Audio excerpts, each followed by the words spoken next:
Hello, beautiful people of the internet. That's a great way to start a video. How are you doing today? Hello? Great. I hate my life. So today's video topic is something that I've talked about before. I've even made a video about it like on an old channel, but I want to reinforce these ideas and do it here on the big platform, the Ya Boy Soul channel. And that's talk about my scores. If you know anything about me, I am like addicted to media, movies, video games, anime. I inject it into my bloodstream every single day. And every time I finish one of these media properties, I like to attach a number to it. I'll do like a little bullet point system in my head. I'll attach little things to help me remember that's what I think about this. And at the end, I put a little number next to it, like a second grader who just finished his art project and he's putting it up on the fridge, and my fridge is just covered in shit. There's just paper on paper. Like I can't even see back there.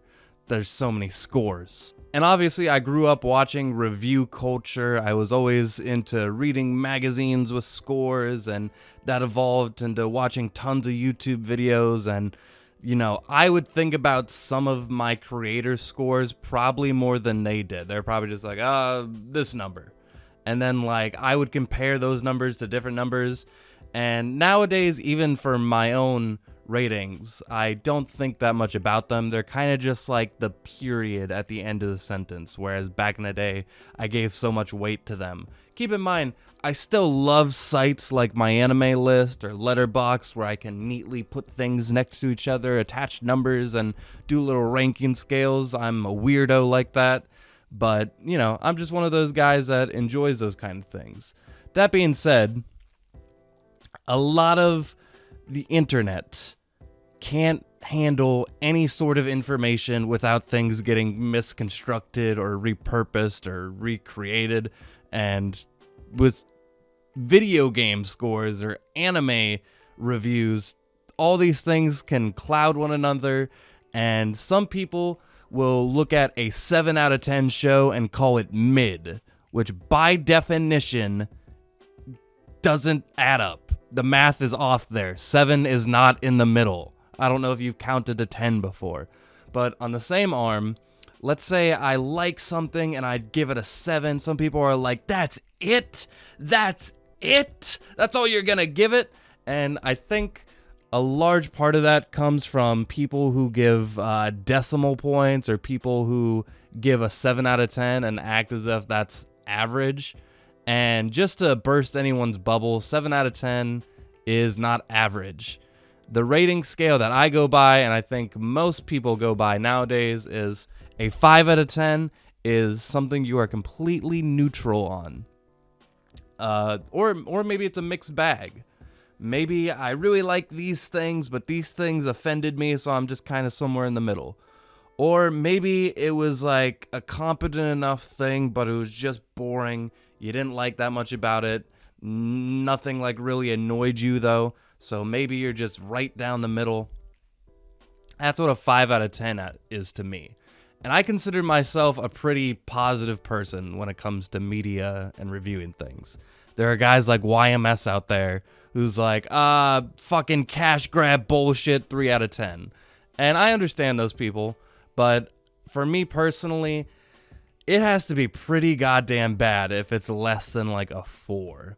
Because obviously, if I do this every single day, if I watch movies, if I do all these things, I like it. I like watching movies. I like, even if it's not a super original thing or all these different things, it's still good to me. I can watch an Avengers movie and it's not like even the best one. I'm like, well, it's still a fun ride, and I don't think I lost any time spent to it, so I consider it a good experience. If you look at my Letterboxd, it's a pretty big bell curve.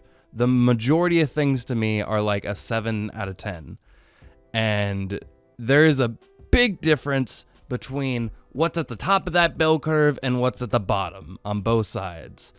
A 10 out of 10 is something I think about for no reason at all, on a casual afternoon on a Wednesday at like 6 a.m. That's how much a 10 out of 10 means to me, that I'm constantly thinking about it. I'm always like itching to kind of do it again. I want to watch whatever that was again, or I want to play that again. Or I'll just watch random YouTube videos about that maybe franchise or whatever it is, just to kind of reinforce my feelings for it. It's something that I like when I'm thinking of my top 10 lists or whatever it is. I instantly think about those things. Those are what a 10 out of 10 are. Spirited Away is a movie that I've seen like 5 times in the past 5 years. Yesterday I wrote a video about it for no reason at all. I didn't even watch it recently, but I just was thinking about it because, again, you're just thinking about it. Spider-Man Into the Spider-Verse is something that I want to see an image from that movie, or I want to see something related to that movie in front of my face at least once a day, because it's so beautiful and inventive, and again, I'm constantly thinking about it. That is what a 10 out of 10 is to me. And on the other hand, a 1 out of 10, which I give out probably more 10s than I do 1, because just the idea of not only finding something garbage enough to be a 1 out of 10, convincing like my wife or someone, like, yeah, let's watch this one, is not going to happen. But there are properties out there that do exist, and some, I've sat through some. What's a good example? I watched this like Cinderella movie on Amazon. I think I gave that a 2 out of 10. I probably would have given it a 1 if not just for like tiny little minute things, but it was like a 2 out of 10. It's a movie I was just sitting through, getting upset. A scene by scene scenario where something offended me or annoyed me. Very irredeemable, like just its existence offends me. It's just another piece of consumerism on top of just being a bad movie. I can actually look the other way if something like, again, like the Marvel movies, the 10th Star Wars property that came out in the past 2 years. It's something that is a part of just super consumerism, and something like I don't even like the idea of constant franchise overhauls or just the never-ending shopping block of the movie business. These are things that like offend me, but I still go to the movie like the little monkey that I am. I sit down in my little seat like a good boy and shove popcorn in my mouth, and I have a good time because I love, again, the movies. And rarely do I even have a negative score for a video game or like an anime or a show, because those things are hours and hours and hours long, and I'm not going to spend that much time dedicated to something if I'm not enjoying myself, unless maybe it's for a video or some kind of project. But even then, I could be watching something I really care about. And I try to prioritize my time at least a little bit and try to focus on things that grab my attention, things that I like. So naturally, I'm going to like more things than I don't. I'm trying to think about how to do this video without like mansplaining or just spoon feeding how numbers work to people. So yeah, 0 out of 10, 1 out of 10, things that offend me more than anything. A 5 out of 10, it could be a mixed bag, super neutral on 10 out of 10, changed my fucking life. Something I think about, I walked away just with like an orgasmic brain feeling. That's how good a 10 out of 10 is. That being said, there are people out there, I think Chris Stuckman is a good example of people who treat numbers differently for like a genre. I think I heard Chris Stuckman say like, oh, well, I gave The Dark Knight a A because it's a great fucking action superhero movie. But then I gave an A to like 500 Days of Summer, but those aren't like comparable because that's like a romance movie. I don't do that. All movies, all franchises, no matter what the genre, are equal to me. They're on the equal playing field. They're trying to rank out the other ones. It's a Royal Rumble for the top. I don't know where I'm going with this. I do treat numbers differently for what the property is. For instance, I treat a short film and a full feature length film differently. I didn't used to, but nowadays I kind of, because I judge the movie based on how much time. If it was a 4-hour movie and it was boring, that's offensive. a 1 hour movie that's boring but has like some unique ideas, that's a lot less offensive than sitting through a 4 hour movie. It's the same thing with short films.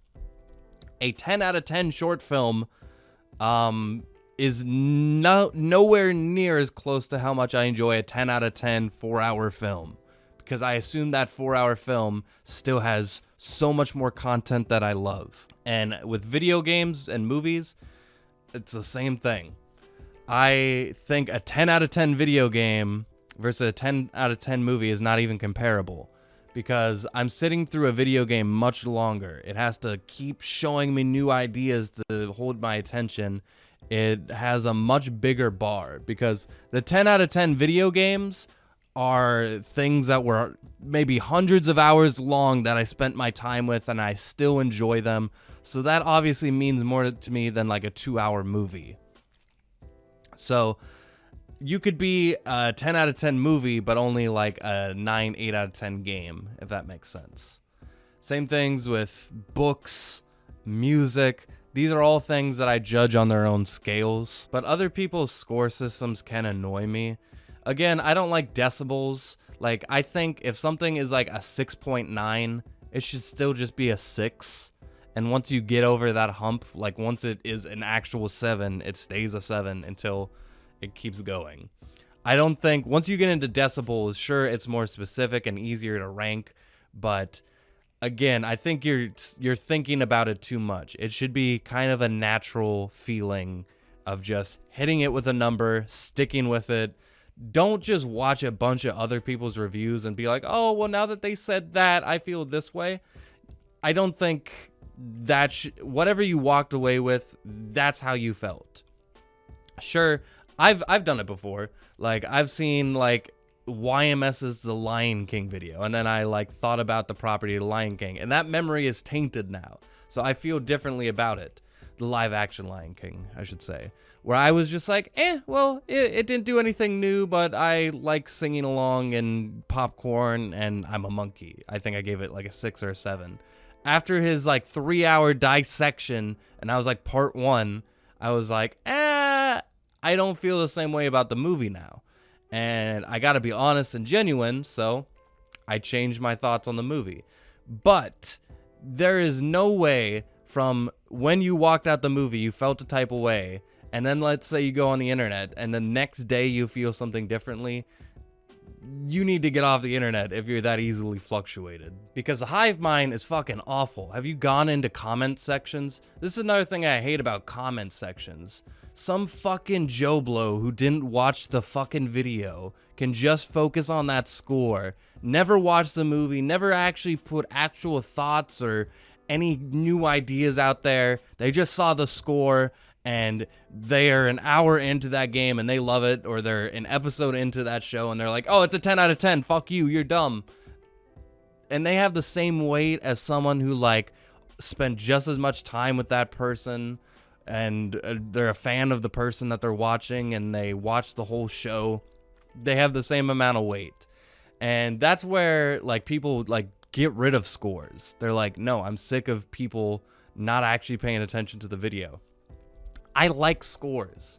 And again, I like when it's like the period at the end of the sentence. It's not something that should overshadow the rest of what you just did. But when you're trying to quickly just tell someone in a sentence how you thought about that movie, it's easy. Oh, I gave it a 5 out of 10. It's whatever. Boom. I know roughly, at least, how that person feels about it. I don't know the details. I don't know where they came to that conclusion, but at least I know feeling-wise where they're at with it. That being said, don't bitch about other people's scores. Everybody's different. Everyone goes into something with a different background or a different time frame or a million different variables. We're not all machines. We shouldn't be boring creatures who all feel the same way. Oh, Demon Slayer's a 10 out of 10. Everyone should feel the way I do. No, that's dumb. Don't just jump into the comments to tell people they're wrong about their own feelings. what kind of fucking egomaniac are you? The whole point of what I do here and why I go onto the internet to talk about fictional universes is because I love the discourse of sharing opinions, going back and forth, learning about people via their opinions, having unique opinion. Like, let's say someone's a 70-year-old trans woman and she watched my favorite movie 100 more times than I did. She's gonna have some unique fucking aspect to that I'm never gonna have, and I want to learn about those people's opinions and maybe get something fresh and new into my brain about the things I already love. That's why we're here. We're not some fucking IGN board full of scores that you just comment, oh no, this should be no. That's what ruins these communities. That's what takes the fun out of doing what we do. Don't be that person. But anyway, that was me spoon feeding how numbers work. I hope you enjoyed the video. And until next time with that, I leave you.